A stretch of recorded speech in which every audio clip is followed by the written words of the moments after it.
What's up, everybody? We're going to be doing a comparison, very quick comparison of Switch 2. That's nice. This is the Switch 2, this is the Switch 1, and this is the Switch Lite.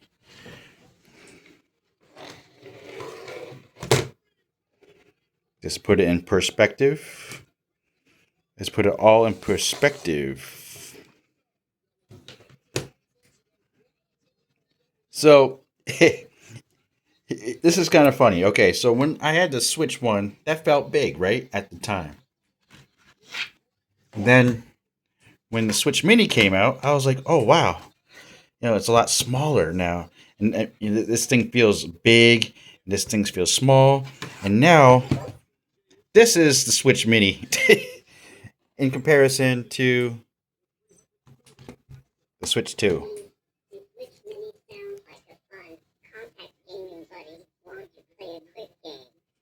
No, I don't. Okay, so let me just talk about the negative thing about the system. First of all, negative thing I got to talk to you guys about is games like Hogwarts Legacy or Street Fighter or Hitman, right? Um,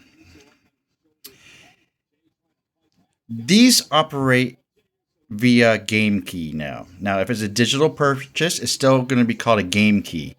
These are digital purchases, by the way. So this is going to be called a digital game key. This is going to be locked, or I'm sorry, a virtual game key.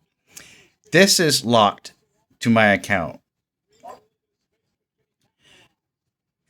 So if you're buying a game in the store and on the packaging it says game key, for example, let's say you buy Hogwarts Legacy, the Nintendo Switch 2 edition, right?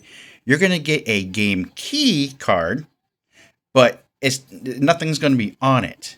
What's going to happen is you put it in your system and it's going to download the game from the cloud.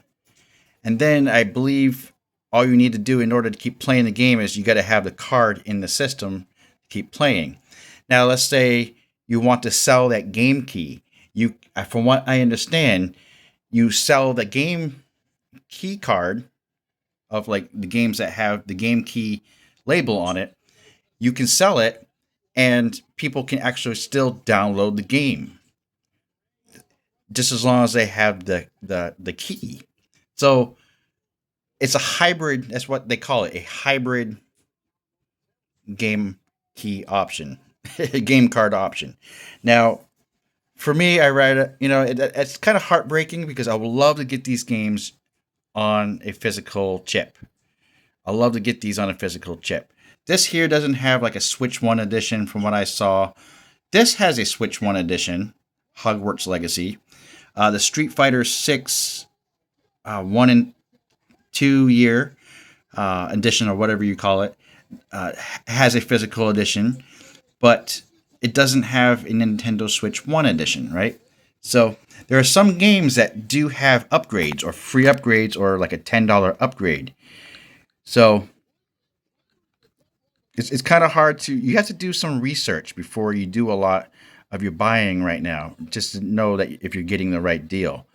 Mario Party Jamboree, I had the Switch 1 edition, right? I still have the Switch 1 edition, but I downloaded the update for this, which was like $10 or $15. I can't remember now. But there are games that are strictly just digital from the store. Mario Kart World was a all-in-one game on a chip. So a lot of the Nintendo games are on the chip itself, on the game card. So that's good. Donkey Kong Bonanza is another example. This game here, Nintendo's, not Nintendo, the Legend of Zelda, Echoes of Wisdom, that's supposed to have an update on there. Another thing about this Switch 2, I haven't tried it out yet, is the game chat feature. So you just create a chat, you bring your friends in, and you guys can have voice chats. This system can also have a camera, but I don't feel like I need that. But you can connect all that through the dock, and it's great. That's from what I understand. Is it worth getting the Switch 2? I honestly think it is. I think it's a good example of an upgrade, something that's going to upgrade your games and make them run a little bit smoother. You're going to get 4K HDR packs to update your games, refresh them, and you'll get to experience new games that utilize the new hardware changes. So, what do you guys think, guys? Nintendo Switch 2 versus Nintendo Switch 1. Let me know what you guys think. This is just like a quick little rundown. Ooh. Let's fight it out in the comments.